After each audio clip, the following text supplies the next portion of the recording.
अध्यक्षता कर रहे कमलकांत जी, कमलानंद जी, माता जी, सुधीर चंद्र जी, नासिरा जी, साथी। साहित्य में स्वर्ग, जब भाई बजरंग जी ने मुझे इस विषय पर बोलने को कहा और खासकर रामचरितमानस के संदर्भ में, पहले तो थोड़ा आश्चर्य हुआ था कि मैं सामान्यतया कहानी कभी कभी समझने की और कभी कभी लिखने की कोशिश करता हूँ, पर मुझे इस रामचरितमानस में स्वर्ग तलाशने को क्यों कहा जा रहा है। उन्होंने कारण भी बताया कि किसी सेमिनार में पीछे मैंने मानस की कुछ पंक्तियां उद्धृत की थी।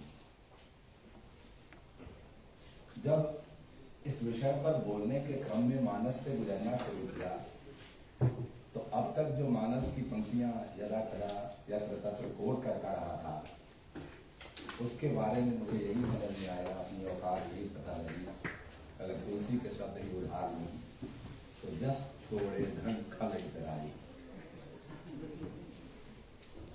जब इस पूरे टेक्स्ट से आप गुजरते हैं उसके बाद पता चलता है कि यह ग्रंथ जो भाषा में, बोलचाल की भाषा में, जो देव भाषा में नहीं थी, भाषा भले आसान हो, इसका पाठ कितना संश्लिष्ट है। और जिस ग्रंथ का पाठ इतना संश्लिष्ट है उसे कभी आइसोलेशन में नहीं पढ़ा जा सकता। एक ऐसे समय में जब पौराणिक अवधारणाओं को लेकर एक यथास्थितिवाद और हिंसा का वातावरण तैयार किया जा रहा हो, जल्दी बहुत जरूरी काम है। इन ग्रंथों पर इस खुले मन से बात करना सचमुच बहुत जरूरी और प्रशंसनीय है। एक ऐसे समय में जब तुलसी को आइसोलेशन में पढ़कर या तो खारिज किया जा रहा हो या उनको पूजा जा रहा हो, उस स्थिति में तुलसी पर बात करना भी बहुत जरूरी है, मुझे लगता है। इसलिए भी इस सत्र को मैं सम्मान की दृष्टि से देखना चाहता हूँ। मैं कहानी का आदमी हूँ, लेकिन अब लगता है कि जो कहानी जो सीखी है हमने या उसके प्रति जो एक जिज्ञासा भीतर पैदा हुई, उसका कारण भी यह रामचरितमानस ही है, क्योंकि शायद इससे बड़ी कहानी हमारे पास कहाँ है हमारी भाषा में। जब हनुमान लंका में प्रवेश करते हैं, पंक्ति आती है, दमिश नगर की ये सब काजा, हृदय राखी को सलसुर राजा। यानी वहां घुसने की जो चाबी है उनके लिए राम का नाम था। मैं अमूमन कहानी में घुसने की जिस चाबी का प्रयोग करता हूं, मुझे कविता से मिलती है। कविता कई बार सूत्रीकरण के लिए रास्ता आसान कर देती है। इसलिए जब मैं इस विषय को सोचना शुरू किया, या कहिए जब पहली बार सुना, सुनते ही फोन पर साहित्य में स्वर्ग, मुझे 3 कविता की पंक्तियां याद आई। उसमें एक आध का जिक्र भी हुआ, और ये तीनों 3 कवि की पंक्तियां थी। एक तो जिसका जिक्र सुबह में बजरंग भाई ने किया, मैथिली शरण गुप्त याद मुझे भी आए थे कि संदेश नहीं मैं यहाँ स्वर्ग के लाया, इस भूतल को ही स्वर्ग बनाने आया।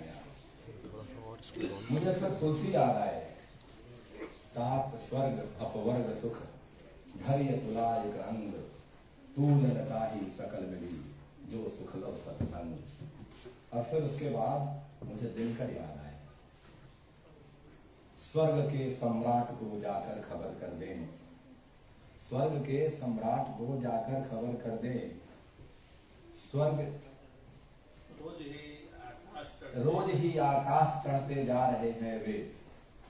स्वर्ग के सम्राट को जाकर खबर कर दें, रोज ही आकाश चढ़ते जा रहे हैं वे, और रोकिए जैसे बने इन स्वप्न वालों को, रोकिए जैसे बने इन स्वप्न वालों को, स्वर्ग की ही ओर बढ़ते आ रहे हैं वे।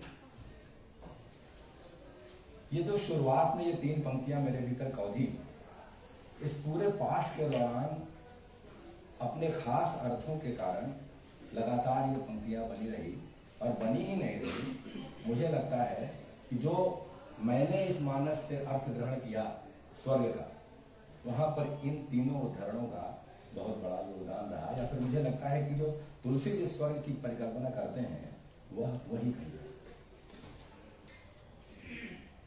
पहले सत्र में वाल्मीकि रामायण के हवाले से सृष्टि की संरचना की बात हुई। जो पौराणिक अवधारणा है स्वर्ग की, उसको लेकर तो उसने मेरा काम बहुत आसान कर दिया है।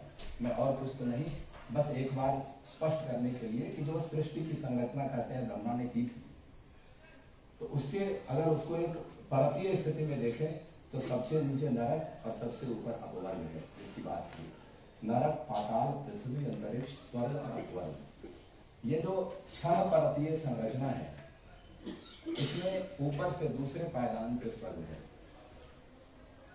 और उसके ऊपर अपवर्ग है। इन दोनों का उपयोग बार बार तुलसी ने किया है। स्वर्ग और अपवर्ग के भीतर अंतर ये मुख्य, स्वर्ग आपको आवागमन से मुक्त नहीं करता, पुनर्जन्म फिर होगा, लेकिन अपवर्ग में पहुंचने के बाद जन्म मृत्यु की जो प्रक्रिया है उससे आप मुक्त हो जाते हैं। फिलहाल बात हम स्वर्ग की करने वाले हैं। तुलसी उस स्वर्ग की, उस पौराणिक अवधारणा वाले स्वर्ग की बात करते हैं, लेकिन मुझे लगता है कि उस पूरे टेक्स्ट में उस स्वर्ग की अवधारणा को तुलसी इनकार करते हैं, उसे अस्वीकार करते हैं और एक ऐसे स्वर्ग की कल्पना करते हैं जो धरती पर होना चाहिए। उन्हें वह स्वर्ग पसंद नहीं है। यह तुलसी की शायद सबसे बड़ी विशेषता है कि स्वर्ग की पौराणिक अवधारणा का क्रिटिक रखते हैं, कहिए उसको लांघ कर एक ऐसे स्वर्ग का प्रस्ताव रखते हैं हमारे सामने धरती पर।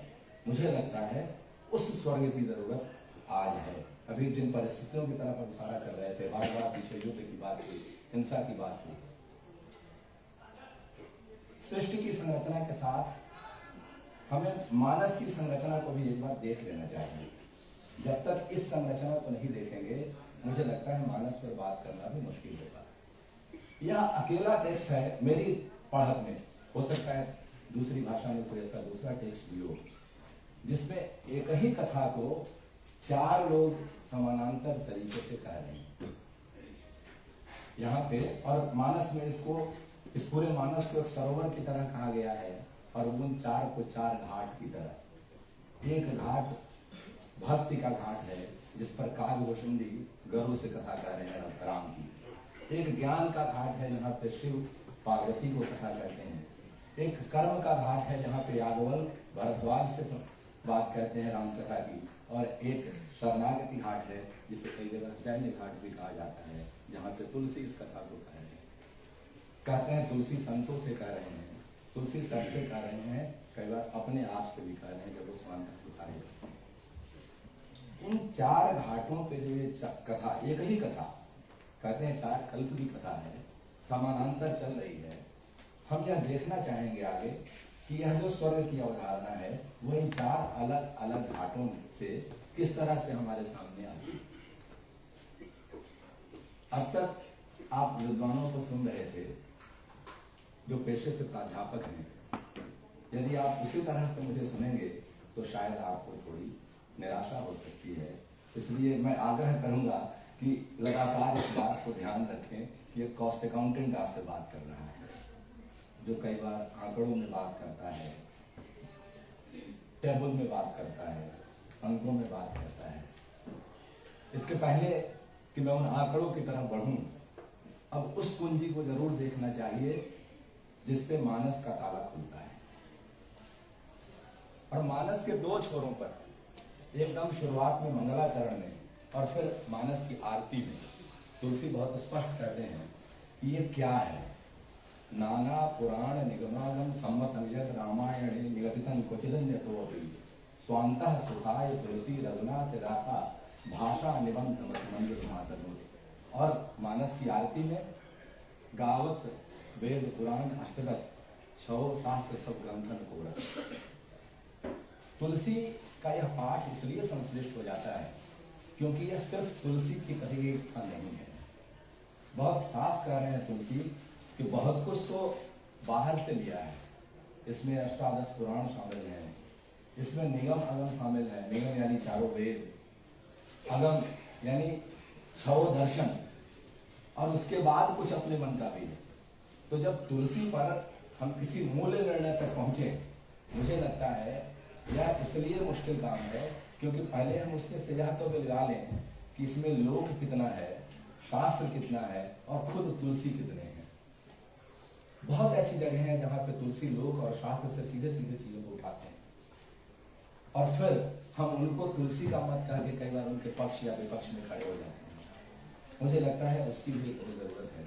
इसीलिए मैंने कहा कि यह पूंजी है बहुत जरूरी कि इसे ध्यान में रखकर ही मानस को पढ़ा जाना चाहिए। अब स्क्रीन पर एक टेबल है आपके। सबसे पहले मैंने यह देखने की कोशिश की यह जो स्वर्ग है वह कहाँ कहाँ मानस में आता है। तो अगर सिर्फ स्वर्ग शब्द देखें तो बहुत कम जगह आता है। सीधे सीधे स्वर्ग शब्द जो है पूरे मानस में, जो मेरी खोज है, हो सकता है इसमें चूंकि एक डेटा है तो प्लस माइनस कुछ एरर हो सकता है, बट मोटे तौर पर मुझे लगता है सही है कि सिर्फ 3 जगह स्वर्ग शब्द का इस्तेमाल है। लेकिन स्वर्ग के पर्यायवाची जिसकी चर्चा पीछे संस्कृत वाले सेक्शन में हुई, उसको मैं स्वर्गवाची शब्द कह रहा हूँ, वो बराबर कई बार आए हैं। तो कुल जो मुझे मिला कि 37 जगह स्वर्गवाची शब्दों का प्रयोग मानस में है। अगर इसको कांडवार देखें तो सबसे ज्यादा स्वर्ग शब्द जो आया है, यानी स्वर्ग का अर्थ ग्रहण करने वाला जो शब्द है, वह 23 बार अयोध्या कांड में है। उसके बाद 8 बार यह बाल कांड में है और 4 बार उत्तर कांड में। एक बार सुंदर कांड और लंका कांड में भी है। अरण्य कांड और किष्किंधा कांड में स्वर्ग या स्वर्गवाची शब्द सीधे सीधे नहीं आता। एक प्रश्न मेरे मन में उठता है कि ये जो स्वर्ग के अलग अलग पर्यायवाची हैं, पीछे चर्चा हुई, अमरपुर, अमरावती, नाग, सरल, सरल, सुरधाम, सुरपुर, सुरपति, राजधानी, स्वर्ग तो है ही और स्वर्ग से बहुत निकट सरल, सरल। आखिर इन अर्थों के प्रयोग में भी कोई अंतर है क्या तुलसी क्या? जो मेरी पढ़त कहती है कि जहां जहां तुलसी सीधे सीधे स्वर्ग या स्वर्ग के बहुत निकट उसका पर्यायवाची जैसे सरल का इस्तेमाल करते हैं, वो जो 4-5 जगह हैं वो जगह हैं जहां पर स्वर्ग की अलग अलग अवधारणाएं आपको मिलती हैं। और जो दूसरे पर्यायवाची हैं वो मोटे तौर पर जो पौराणिक अवधारणा है स्वर्ग की, जो देवलोक मरने के बाद जहां जाते हैं अपने अच्छे कर्मों के फल के कारण, वो है। और उसमें भी सबसे ज्यादा सुरपुर है, और वह सुरपुर सबसे ज्यादा अयोध्या का है। और लगातार ये तो 23 बार है, इस 23 में 11-12 बार जो जिसमें अधिकतम सुरपुर है, सुरधाम भी है, वह दशरथ के प्रयाण के बाद की बात। दशरथ सुरपुर गए हैं। एक दिलचस्प बात यह भी है कि मानस यह भी आपको बताता है कि राम नाम का उच्चारण जब आप करते हैं और उस समय आपको मृत्यु होती है तो आप अपवर्ग में जाते हैं, मोक्ष हो गया, जन्म मरण से छुटकारा पा गए। लेकिन इस पूरे मानस में दशरथ अकेले इसके अपवाद हैं जो राम राम कहते ही गए। राम राम कही राम कही, राम राम कही राम, 6 बार राम राम कहे तब राम हुए सुरधाम। लेकिन वो सुरधाम गए और नहीं गए। राम दशरथ स्वर्ग गए हैं, उनको मोक्ष नहीं मिला बार बार नाम करने के बावजूद, और वही वो सुरपुर में निवास कर रहे हैं। बार बार अयोध्या कांड में उसका उल्लेख आता है। ये जो बाल कांड में और उत्तर कांड में जो मैं कह रहा हूं कि अवधारणाओं के लिए की बात है कि आखिर स्वर्ग की अवधारणा कैसी होती है, उसके पहले जरा ये देखें कि जो अलग अलग घाट जिसकी चर्चा हमने की, उस घाट पर सीधे सीधे स्वर्ग किस तरह से आए। जो कालभूषुंडी जी का जो घाट है, भक्ति घाट, नर तन सम नहीं कवने देही, जीव चराचर जाचत देही, नरक स्वर्ग अपवर्ग विषेणी, ज्ञान विराग भगत सुख देनी। ये नरक स्वर्ग अपवर्ग विषेणी, ये एक स्वर्ग की अवधारणा कैसे है, आगे देखेंगे। जो ज्ञान घाट है जहाँ पे शिव खुद पार्वती को कथा सुनाते हैं और कहते हैं कि राम कथा की जो शुरुआत है, जो पहली बार जिसने राम कथा सुनाई या लिखी वो शिव ही है, उन्हीं से हमें लग गई। वो ज्ञान का घाट है और वो कहते हैं अंततः जो निचोड़ है उसका कि उमा कहूँ मैं अनुभव अपना सत हरि भजन जगत सब सपना। ये जगत की जितनी जो दूसरी अवधारणाएं हम देख रहे हैं, स्वर्ग नरक भगवान सारी शामिल है, ये सब स्वप्नवत है उनके लिए। और ये कैसे ज्ञान घाट है, कैसे ये ज्ञान आया है, तो अनुभव से आया है। तो हम जो बात कर रहे हैं भाई, ये ज्ञान की बात नहीं है, मैंने तो पढ़ा है वो बता रहा हूँ, और उसको जिस तरह से मैंने ग्रहण किया है। ज्ञान पढ़ के नहीं होता, ज्ञान अनुभव से उत्पन्न होता है। तो उसे यहाँ यह भी बता देंगे। और जो याज्ञवल्क्य और भरद्वाज का संवाद है, वहाँ पे जो सीधे सीधे स्वर्ग का उल्लेख आया है, वहाँ पे याज्ञवल्क्य भरद्वाज से बताते हैं, वो लंका के का जब वर्णन करते हैं कि लंका कैसी जगह है, तो बताते हैं कि तिन्हते अधिक रम्य अतिवन, जो शक्र निवासा जो है जहाँ पे इंद्र निवास करते हैं, उससे भी ज्यादा रम्य यह जगह है। लेकिन उसको स्वर्ग जैसा है कह नहीं पाते, उसको स्वर्ग नहीं कहते, रम्य बता रहे हैं, सुख की बात नहीं करते। आगे देखेंगे कि स्वर्ग का मतलब सुख है, पीछे बात भी हुई। लेकिन जिस लंका की बात याज्ञवल्क्य कर रहे हैं, वहां सुख की बात नहीं कहते, रम्य होने की बात करते हैं, उसके वैभव की बात करते हैं। कुछ ऐसी जगह भी है जहां पे स्वर्ग और नरक साथ साथ है। अब ऐसी ये 6 जगह।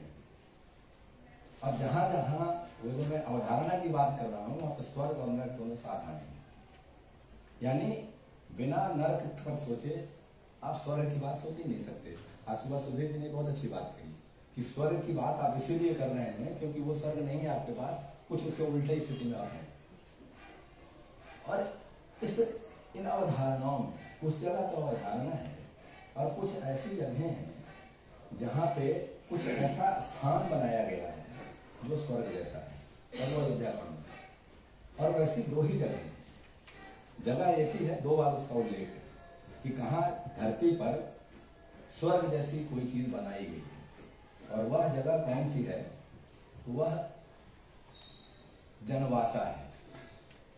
राम की जो बारात आई है उनके लिए जो जनवासा बनाया गया है वह स्वर्ग जैसा है। और ये वो जगह है जहां पर सीधे सीधे तुलसी मानस में स्वर्ग की विशेषता बता जाते हैं कि स्वर्ग में क्या क्या होता है।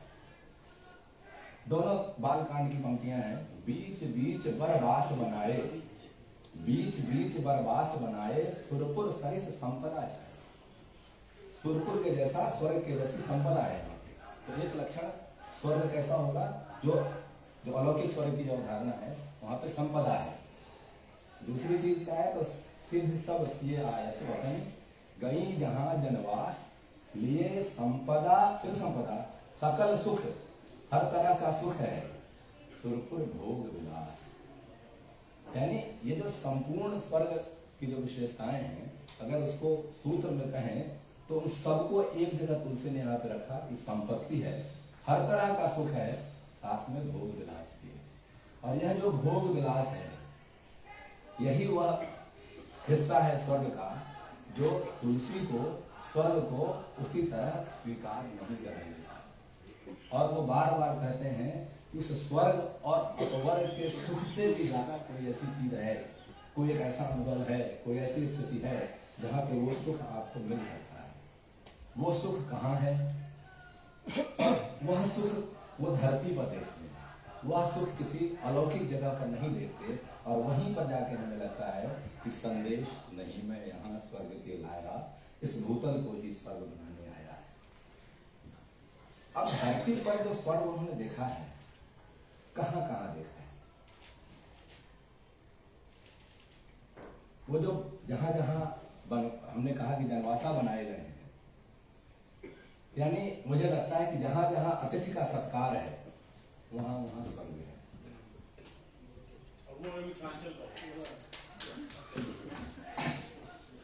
जब वनवास दे दिया गया उस समय सीता भी कहती है कि मैं तुम्हारे साथ चलना चाहती हूँ। 2 जगह ऐसी बातें कहती हैं कि प्राणनाथ करुणायतन सुंदर सुखद सुजान, तुम बिन रघुकुल कुमुद विधि सुरपुर नरक समान।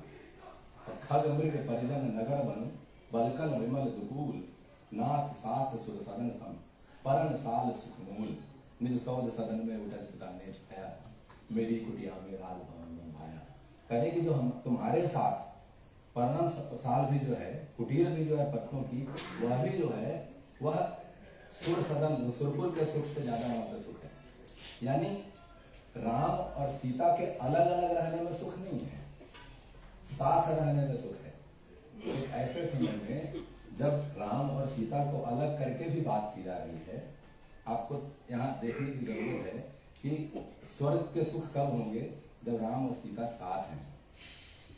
यानी दाम्पत्य जो है एक ऐसा दाम्पत्य जो सुखद सफल साहचर्य वाला दाम्पत्य है, वह भी स्वर्ग की एक जगह है। और तब यहाँ पर मुझे उस प्रश्न का उत्तर मिलता है अयोध्या कांड में ही। यहाँ तो हो गई बात कि सीता ने कह दिया कि तुम्हारे साथ इसलिए चलेंगे क्योंकि मेरा सुख वही है। अब राम और सीता जैसे ही अयोध्या में आए हैं, अयोध्या से निकले हैं, तो जंगल में जहां जहां से जा रहे हैं वहां वहां स्वर्ग जैसी स्थितियां पैदा होती हैं। लेकिन अयोध्या कांड के बाद जब सीता का अपहरण होता है, राम तो तब भी हैं, सीता तब भी हैं। शायद यही कारण है कि अरण्य कांड, किष्किंधा कांड, लंका कांड में कहीं भी आपको उस तरह से सीधे सीधे स्वर्ग नहीं आता है, ये मुझे ऐसा लगता है। और जो सबसे ज्यादा महत्वपूर्ण चीज है, जो मुझे लगता है कि मानस का सार है, उत्तर कांड में दो संवाद हैं। एक बात और कहूं कि ये जो 37 जगह स्वर्ग की बात आई है, उसमें अधिकांश जगह संवाद की शैली में स्वर्ग आया है। कुछ जगह स्थल की तरह आया, जो मैंने कहा जिसमें सबसे खूबसूरत जगह ये दरवाजा है, और कुछ जगह कुछ घटनाओं की तरह भी है, लेकिन सबसे ज्यादा संवाद की तरह है, दो लोगों की बातचीत में उसका उपयोग होता है। उत्तरकांड के लगभग आखिर में राम राज्याभिषेक के बाद राम जब प्रजा को संबोधित करते हैं तो कहते हैं प्रीति सदा सज्जन संसर्गा तृण सम विषय स्वर्ग होगा। यानी सज्जन के संग में ही प्रेम है, और साथ में, और यहाँ पर विषय यानी जितने तरह के विषय हैं उसमें स्वर्ग अपवर्ग इन सबका जो सुख है वहां पर तृण के समान। और दूसरा वही कागभूषुंडी गर्व संवाद में आता है कि माफ कीजिएगा, ये उत्तरकांड की बात नहीं मैं कह रहा हूँ, ये सुंदरकांड में तात स्वर्ग अपवर्ग सुख, ये लंकिनी ने कहा है। लंकिनी हनुमान को कहती है कि तात स्वर्ग अपवर्ग सुख धैर्य तुलाय अंग तूल नता ही सकल मिली जो सुख लव सत्संग। बड़ा दिलचस्प है कि एक जगह जिस बात की अनुशंसा राम कर रहे हैं, जो इस पूरे कथा का नायक है, वहां एक जो राक्षसी है वह भी मुठिका खाने के बाद जिसे सत्संग कहा गया है, वह वही कह रही है कि तूल नताज सकल मिली जो सुख लव सत्संग। दोनों जगह सत्संग है। मैं एक बार उन अलग अलग अवधारणाओं की थोड़ी चर्चा करना चाहता हूँ कि सरग नरग अनुराग विरागा आरंभ यहीं से होता है। बालकांड जब मंगलाचरण हो रहा है उसी समय तुलसी ने कहा है कि यह स्वर्ग जो है और नरक जो है वो और कुछ नहीं है, विधि का प्रपंच है। तो पहली अवधारणा कि यह स्वर्ग क्या है, तो विधि का प्रपंच है। फिर आगे आए तो सरग नरक अपवर्ग समाना, ऐसी स्थिति, ऐसा व्यक्ति जिसके लिए स्वर्ग नरक अपवर्ग इनके जो अलग अलग सुख दुख हैं समान हो उसके लिए, तो उसी के लिए असली सुख जो सुख मूल है उसी को मिलता है। यहां पर देखिए कैसे उस स्वर्ग से डेविएट करते हैं। और फिर एक जगह लक्ष्मण गीता का जो प्रसंग है, जहां पे लक्ष्मण सुमंत्र से बात करते हुए कहते हैं अयोध्या कांड में कि सरग नरक जहां लगी व्यवहारो, यह तो लोक व्यवहार है। कैसे सुमंत्र ने कैकेयी की शिकायत लगाई कि उसी के कारण तुम्हारी ये दुर्गति है, तुम्हारी माँ के कारण। उस समय लक्ष्मण कहते हैं कैकेयी की वो सुन के मतलब उनकी जो शिकायत है सुनने के बाद, किसी को दोष देने की जरूरत नहीं है, जो जैसा करता है हमारे कर्मों का फल है, व्यवहार का फल है। और जिसमें अभी उत्तरकांड के आखिरी हिस्से की बात कर रहा था, जहाँ पे काग भुसुंडी और गरुड़ के संवाद में आता है कि यह स्वर्ग और नरक तो अपनी जगह, लेकिन मनुष्य का जो है, मनुष्य का जो देह है, यह एक ऐसी सीढ़ी है जहाँ से आप स्वर्ग में भी जा सकते हैं, नरक में भी जा सकते हैं।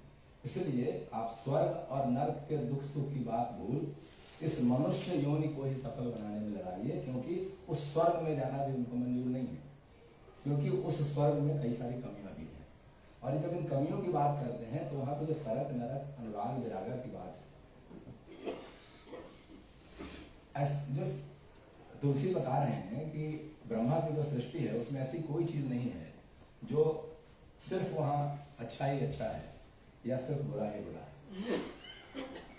और वो बताते हैं कि सुख और मतलब ये अच्छाई और बुराई दोनों को सान के विधाता ने बनाया है। अब यहाँ पर मुझे कवितावली भी आ जाती है। असन बसन बस पुष्प विविध विदिशन मन महाराज जैसे सरल नरक चर अचर लोक बहु बसत मध्यमन तैसे।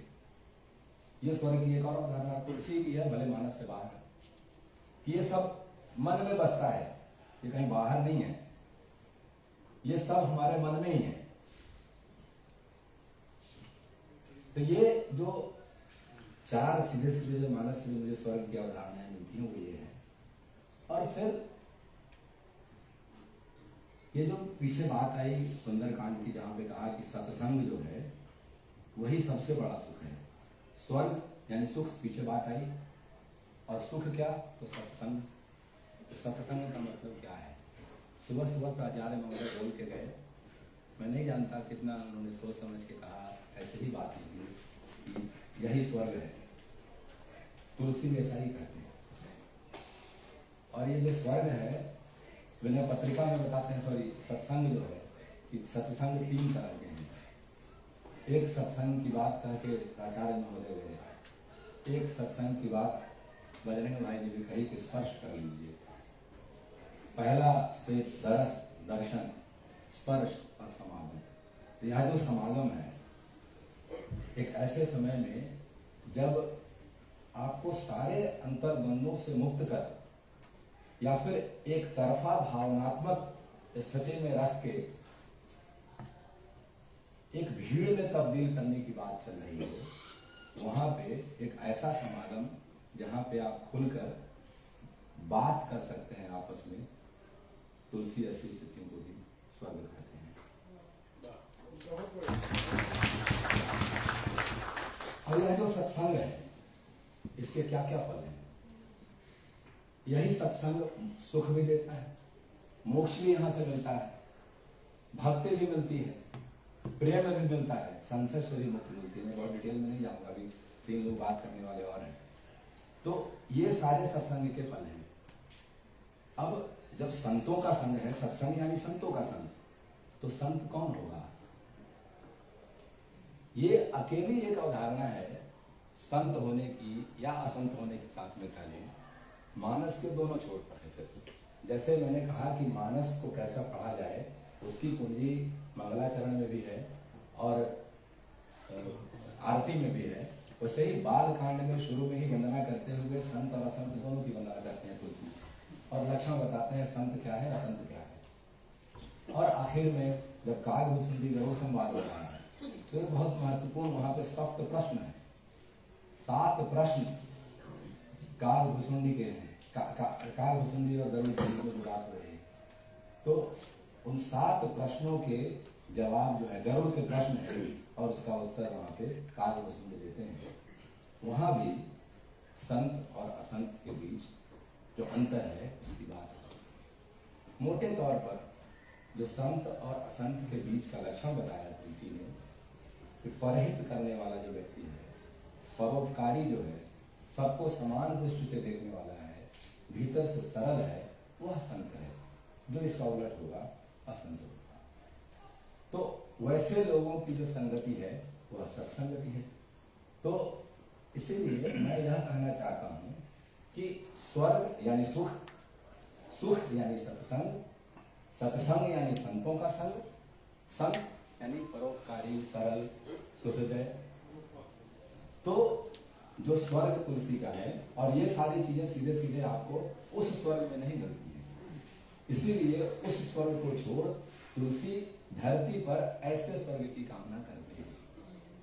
मैं जिस सप्त प्रश्न की बात कर रहा था, अब तुलसी जो इन अलग अलग चीजों की बात करते हुए दो ऐसे प्रसंगों का उल्लेख करते हैं जिसे आप मुकम्मल रूप से या फिर एक मतलब जोर देकर उस पर एक बलक हाथ के साथ उन दोनों स्थितियों को आप धरती के स्वर्ग की तरह देख सकते हैं। ये दो यूटोपिया जैसी स्थिति है। सामान्यतया हम राम राज्य को तो कहते ही हैं, लेकिन मुझे राम राज्य की तुलना में ये जो सप्त प्रश्नोत्तर है यह ज्यादा मुकम्मल प्रतीत होता है। ये 7 प्रश्न जो हैं गरुड़ के, पहला प्रश्न, सबसे दुर्लभ कवन शरीरा, सबसे दुर्लभ शरीर कौन है? उत्तर है नरतन समनहि कवनो बेटी। और तुलसी बार बार इस बात को रेखांकित भी करते हैं कि मनुष्य से ज्यादा महत्वपूर्ण कोई नहीं है। फिर सुधीर जी की बात याद करिए, सुबह जो हुई।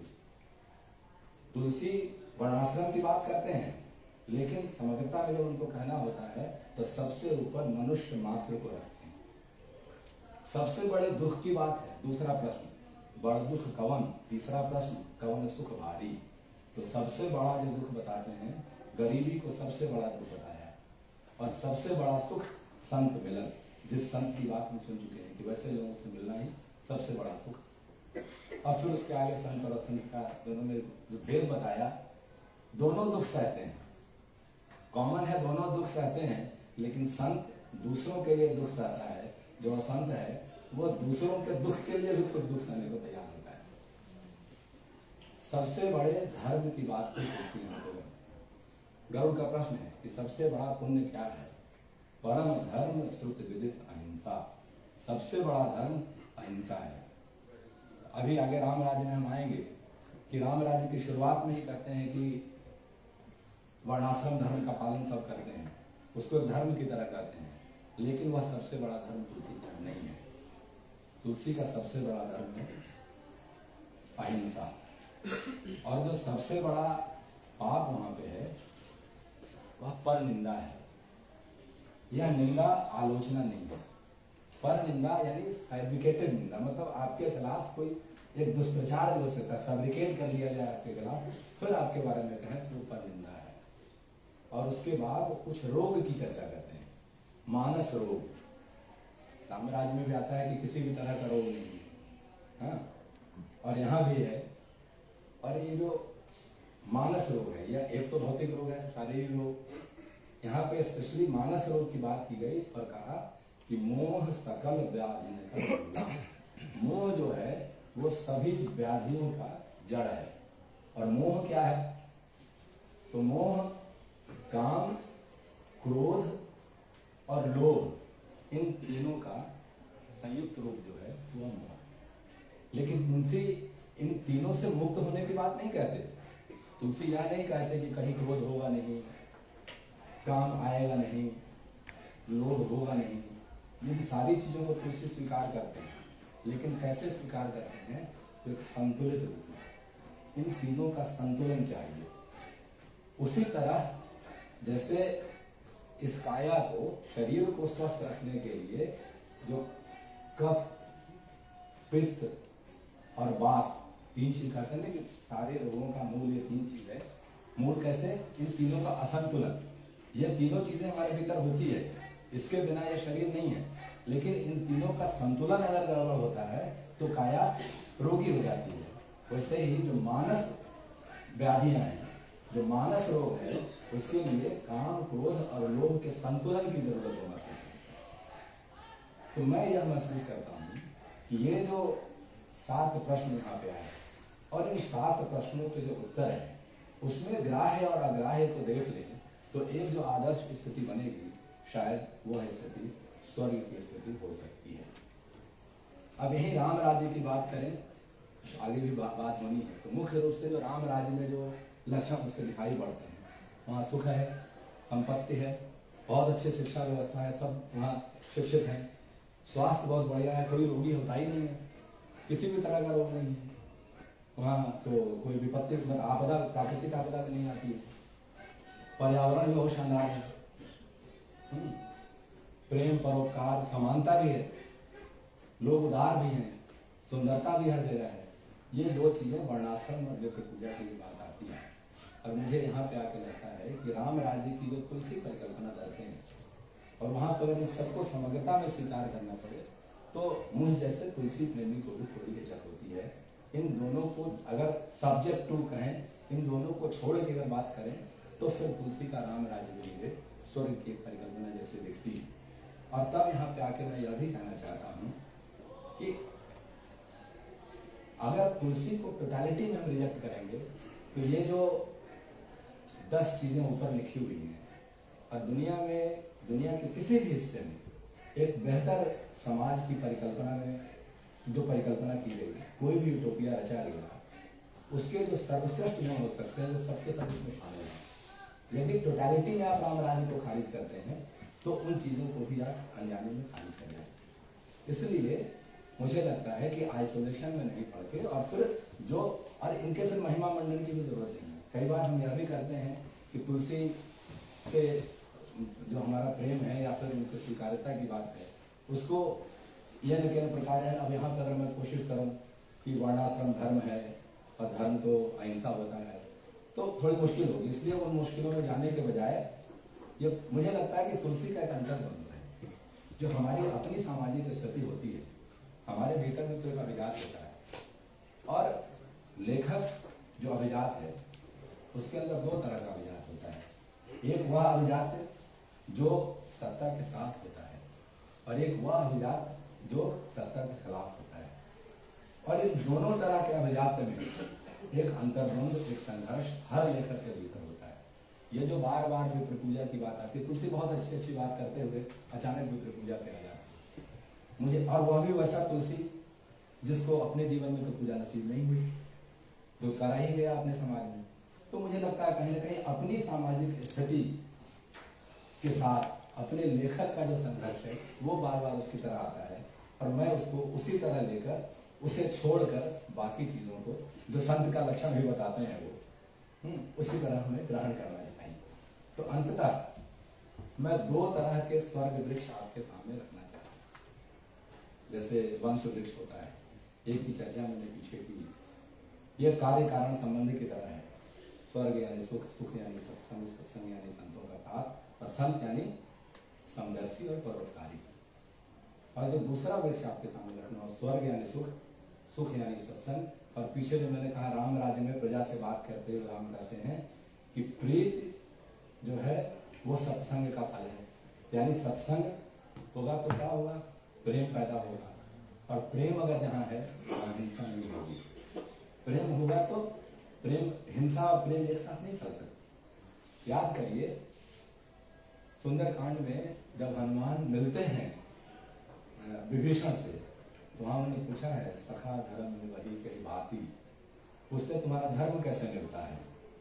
और उन्होंने जो अपनी स्थिति बताई है, जिम दसनन मह जीव विचारी, ये दांतों के बीच में होना, दांत जो है वो कहीं ना कहीं हिंसा के प्रतीक की तरह आया है। आप अगर कवितावली में फिर लेके चलता हूँ, उसके साथ बात खत्म करूंगा कि नरक की बात करते हुए तुलसी वहाँ जो नरक की कल्पना उनकी जो है बताते हैं, नरक का दृश्य, जहाँ जम जातना घोर नदी भटकोट जलचर दंत टेवैया, यहाँ नुकीले दांत वाले लोग हैं जलचर, जहाँ जम जातना घोर नदी भटकोट जलचर दंत टेवैया, जहाँ धार भयंकर वार न पार न बोहित नाव न नीक खेवैया, कोई जहाज नहीं है, कोई नाव नहीं है, कोई नाविक नहीं है। तुलसी जहाँ मात पिता न सखा नहीं को कहूँ अवलंब देवैया, कोई आपको सपोर्ट में खड़ा होने वाला नहीं है, आपके घर का कोई नहीं, परिवार का कोई नहीं, ऐसी जगह है। तो ये जो मैंने कहा कि प्रेम वहीं होगा जहाँ पे हिंसा नहीं होगी, और नरक में हिंसा है, वहाँ पे बड़े नुकीले दांत वाले लोग हैं। और हनुमान पूछते हैं कि तुम्हारा धर्म कैसे मिलता है, यानी सबसे बड़ा धर्म कौन सा है, अहिंसा है। तो सत्संग, वहाँ सत्संग का जो फल है वह प्रेम है प्रेम जहाँ होगा वहाँ अहिंसा होगी, और अहिंसा ही सबसे बड़ा धर्म है हिंदू के धर्म में। तो स्वर्ग यानी धर्म, धर्म यानी अहिंसा, एक ऐसे समाज में जो पूरी तरह से हिंसक समाज हुआ जा रहा है, हम सबको एक हिंसा में झोंकने को मजबूर किया जा रहा है, क्या देश और क्या दुनिया। वैसे में तुलसी जिस स्वर्ग की कामना करते हैं या कल्पना करते हैं, वह वैसा स्वर्ग है जो धरती पर देखना चाहते हैं। उस अलौकिक स्वर्ग की बात नहीं करते, उसको अस्वीकार करते हैं। मैं इन्हीं शब्दों के साथ अपनी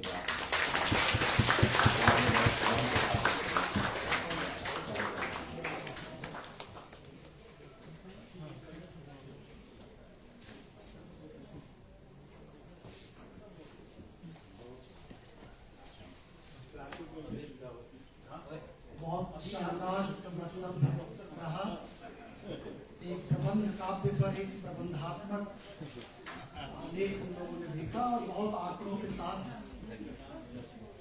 सब जो बात चल रही है उसमें एक बात ये है कि जनता जिस तरह से महाकाव्यों को पढ़ती और समझती है, और जैसी व्याख्या हम लोग प्रस्तुत करते हैं, उसमें गैप है, उसमें भेद है। और हम लोग अपने व्याख्याओं से, दर्शन से उसको हम इस जागतिक दुनिया से जोड़ तो देते हैं, लेकिन महाकाव्यों के प्रति जो आस्था है, जो निष्ठा है, वो ऐसी व्याख्याओं के चलते नहीं है। तुलसी के जो राम हैं, जाके प्रिय न राम वैदेही तजिए ताहि कूट वैरिसम यद्यप भरोसा। कंडीशन है कि आपको राम का भक्त होना होगा। मनुष्य के बार बार तुलसीदास अपनी मानस में बात कहते हैं कि इनको इंसान न समझ ले, बार बार ये बात आती है।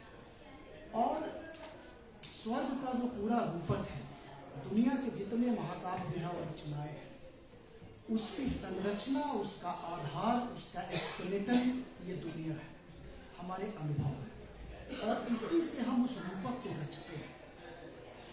तो ये बात जरूर है कि तुलसी जिस प्रबंध की बात कर रहे हैं और जिस समय में कर रहे हैं, अगर हम देखें तो अभी बात होगी अंग्रेजी में विलियम शेक्सपियर के नाटकों में, या अभी जो शाहनामा की बात हो रही थी, या वाल्मीकि रामायण की बात हो रही थी, उसमें इंसान की जद्दोजहद को बहुत महत्व दिया गया। और इसीलिए संस्कृत में पूरा मोटा बंटवारा है, लौकिक साहित्य और वैदिक साहित्य। तो जो लौकिक साहित्य है उसमें जो रूपक पूरे स्वर्ग के गढ़े जाते हैं, वो हमारे जागतिक अनुभवों से हैं।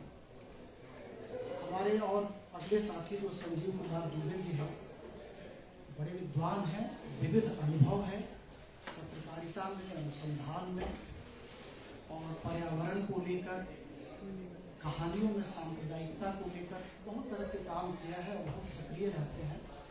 हम सब लोग, हमारे विद्यार्थी उनको सुनना चाहते हैं। अलग अलग ढंग से दुनिया के महाकाव्यों पर, जो लगभग 2000 साल में फैला हुआ ये सत्र है, अलग अलग चीज़ें हमारे विद्यार्थियों के पास, हम सब में उनके पास आ रही हैं। मैं उम्मीद करता हूँ कि संजीव भाई भी अपनी बात रखेंगे, संक्षेप में लेकिन पूरी बात।